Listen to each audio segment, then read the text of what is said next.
In Module 3, we're going to be learning about the balance wheel. The balance wheel actually played a big part in my life.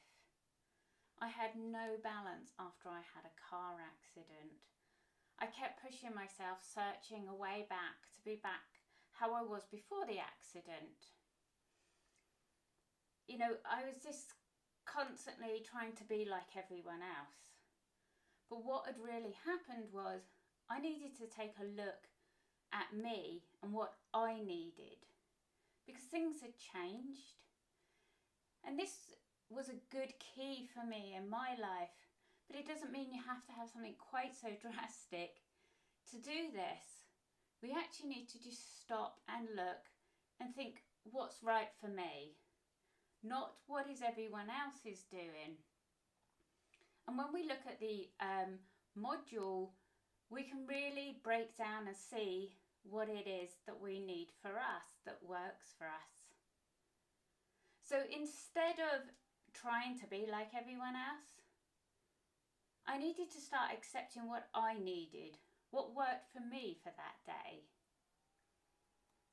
I still, to this day, even though I had my accident 30 odd years ago, I still check in and find out what it is that's missing every now and again, because I feel like my life's a bit off balance, or I'm feeling overwhelmed and not able to cope.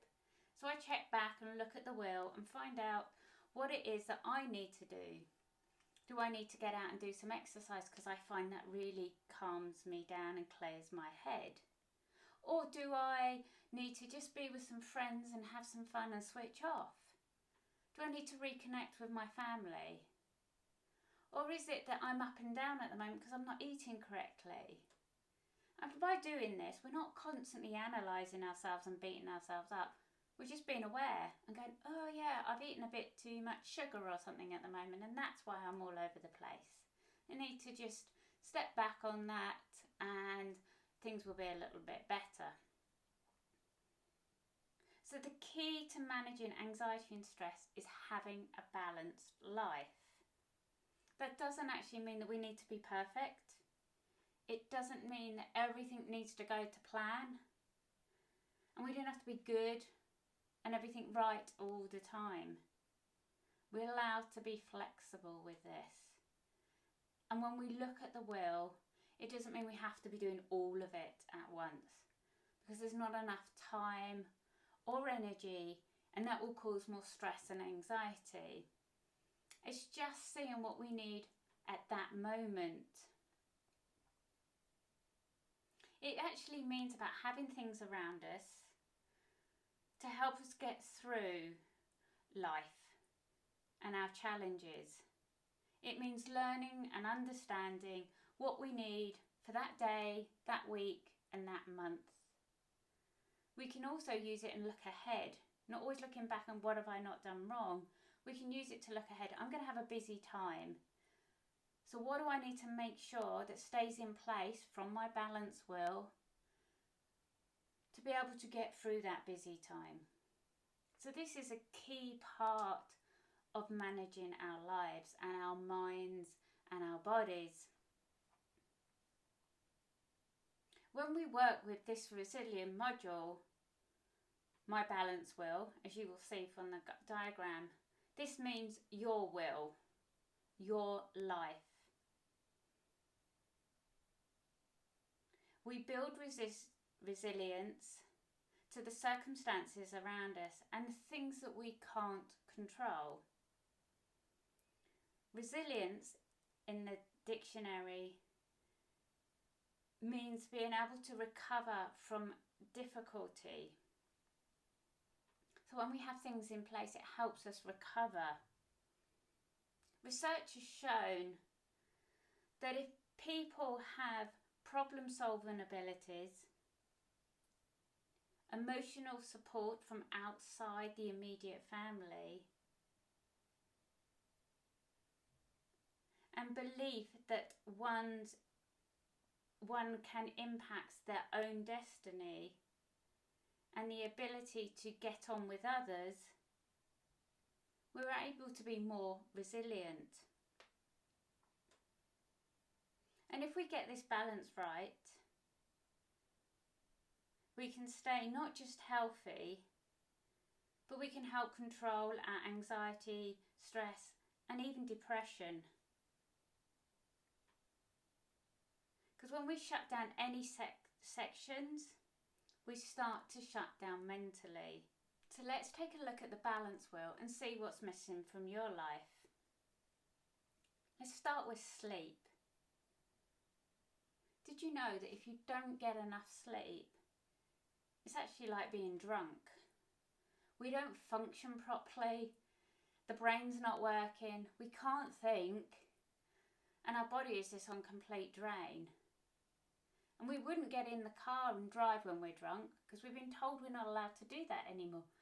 But we still go and do all these things when we've not had enough sleep and then wonder why our day's not going well. We wouldn't do half the things if we were drunk. So why do we feel it's okay to not have enough sleep?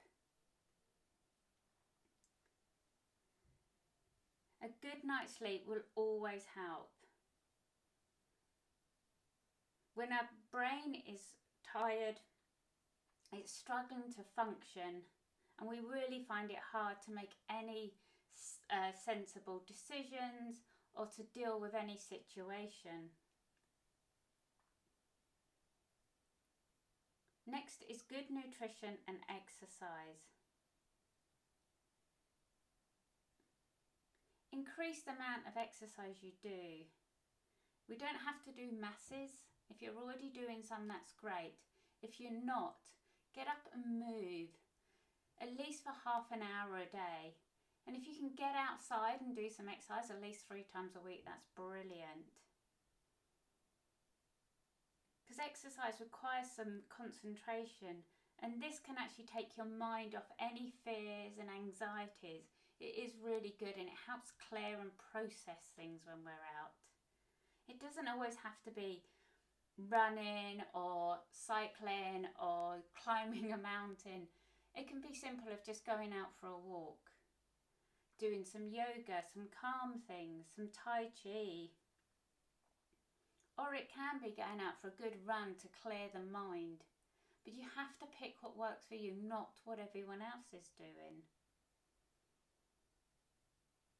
And when we're eating healthy, we're trying to avoid processed foods. We're eating a lot more fruit and veg, and avoid sugar as much as possible. Because sugar can create a dip in the blood sugar, which creates us to be more anxious because we're going up and down. And try to avoid to drink too much tea or coffee or caffeine, because that increases the anxiety levels as well. Avoid alcohol and drink in moderation, because it's really common for us to start drinking when we're nervous. It was always called Dutch courage. Have a drink, you'll be able to cope with that. But it actually affects us. The after effects can actually make it worse. The coming off the drink and the hangover, the anxiety will get bigger, and it actually causes more problems. We also go for it to say, oh, we need to relax. I've had a hard day with the kids or a hard day at work. I need a drink. Again, it's not a constructive way of doing this. I'm not saying don't drink, but just think about what we can do. Change it up. Try different things. The next section of the wheel is relationships, family and friends and community. This is huge, because when you have this around you, you feel like you're part of something, because it's really, really easy to get stuck at home and feeling worse about things. These are the key aspects of having a balanced, happy life. They don't need to all understand what you're going through all the time, but each one will give you something in a different way They might be there to help you get out and just enjoy yourself. So we need that. It doesn't have to be just about solving your problems. But then there's others that are going to be there that's going to support you. Because when we're on our own, we shut down. And it's really, really easy to shut down. And we get into a hole and the things get bigger and we're in our own head. When we actually share a problem, we actually, one, saying it out loud sometimes makes you think, oh, that doesn't sound right. I shouldn't even be saying that. And we're sharing it and they can give you feedback. And then we realise that it's not such a problem because there's people there to help us. As they say, a problem shared is a problem halved. The next section is work and finances and your career. When we're happy in what we're doing with our work and our careers, we always feel a lot happier. If you're in a stressful situation, maybe try and look at, can you change? If you can't change because of finances, look at different things and think, well, do I spend too much that I need so much money to keep this job? Can I cut back so I can change? Or can I just start looking for another job? That will make you feel better. But also getting your finances under control. When we don't have that under control, we start to pretend it's okay and do again a pushing to one side. But underneath there's this underlying worry going on. So take a look and see if you need to do any work with that. Again, don't take it all on. Talk to people, ask for help. Because when we've shared this, it becomes easier. Also, we need to stimulate our brain. This is a section that we need to do. You know, reading a good book, looking at things on the internet, learning something new. We can always do some courses, especially now online and everything. We can, or just sometimes just reading a trashy old novel just, switches us off. It gives us time, but it keeps our brain going. And this is needed. All these little things adding together helps us. The next one is creativity and play. We really need to be creative. It doesn't matter if you're not in the sense of arty or anything, but doing things and getting out, having fun. As adults, we forget to laugh and have fun. If you've got kids, go out there and just play with them, be silly. It will make you feel better. If you don't have children, just get out with your friends and have a good laugh. See the funny side in something. Go out and do stuff. Have a hobby. You don't have to be painting or something for it to be a hobby, but getting out there and doing something, you're back into stimulating the mind by learning something new and just being around them people that are thinking the same and enjoy the same. Then that comes back into the community. They all start linking. And then the last one is spirituality, faith and sense of purpose. If you are religious or spiritual, it can give us ways to feel connected to something bigger than ourselves. Faith can also provide us ways of coping with everyday stresses. Some people attend church, others it's just faith groups that give you connection. And there's just a support network around you. But also the sense of purpose. This is huge. If we have our sense of purpose of why we're here and what we're meant to be doing and where we're going with our jobs and our lives, we can see a bigger picture. We've got something to work towards. So all the little things don't seem so anxious because we can see why we're doing it and moving forward to get to that purpose. And even when we're not doing anything, we have a sense of why we're here and what we're doing. And that's contentment. So the balance wheel is always a good thing to check into. Like I said, we don't have to do it all at once, but there's just times you might just feel, I'm really missing something. I feel like there's a lot of work, I'm running around with the family, and I'm not doing anything for me. Give yourself a bit of time. Oh, I haven't read a book for ages, I really just want to sit down. And when you get those feelings, that's because something's out. It really helps balance you. And like I was saying, that it's about us, what's right for you. Yes, you have to communicate with other people to be able sometimes to get that. But it is about what keeps you calm and ready to cope with what is needed. And if that's time out to cope with the next stressful situation, then take some time. Find the thing that's right for you. Try and avoid to just sitting down and turning the TV on and watching program after program. I'm not saying you can't do that, because there's some great stimulating things on there. But if you're finding that you're doing that all the time instead of trying something else, try and set it up that you go, okay, I will watch TV a couple of nights a week, and then I'm going to try and do a hobby one night, or I'm going to read another night, and change things up. Life will feel not so mundane then as well, and that helps with our stress and anxiety because we feel we have something new to try. So when the pause signs come up, I'd like you to just stop and work through the balance wheel. Take a look at your life and see what's missing in it. What do you need? Is there anything that you need to put into your life that you need all the time because it's really going to help you?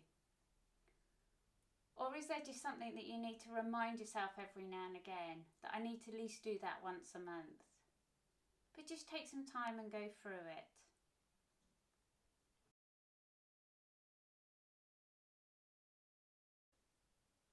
So this is the end of the theory of module 3.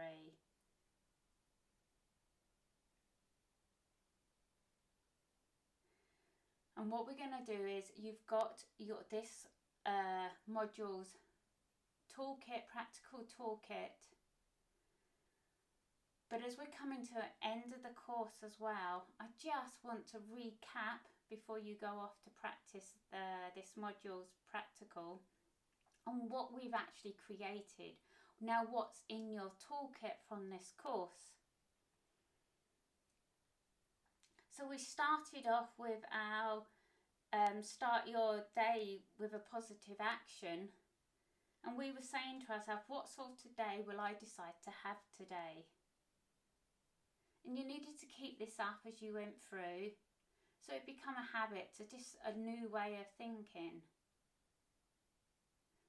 And we also were looking at what it is that went wrong in that day. Why didn't it happen? And what can I learn from that? What do I need to change for me to achieve that? We've also learned about negative automatic thoughts.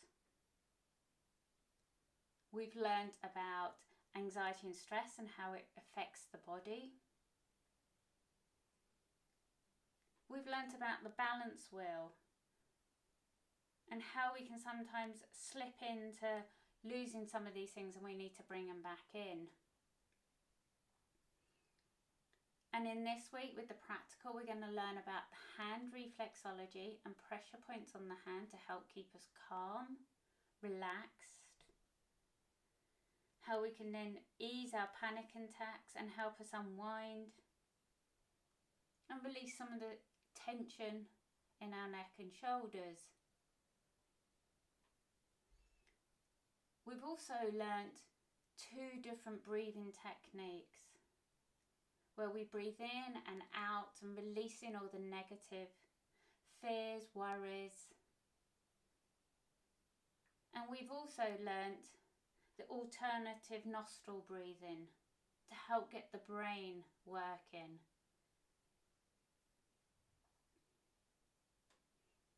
We've learnt the stretches to release and relax our neck, shoulders and backs. We've then opened our chest up so we can breathe easier and cope. And we've learnt 3 different meditations. The bubble for protection, the negative positive to realistic meditation, so we can really start to feel what we're starting to say to ourselves and feel how good it is. And then this module, we're learning how to just go into our meadow and relax.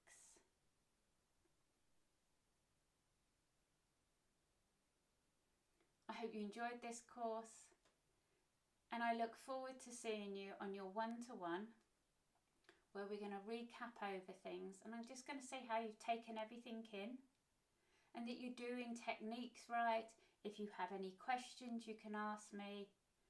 So we will just go through the observation and assessment, and there'll be questions and answers. I look forward to meeting you.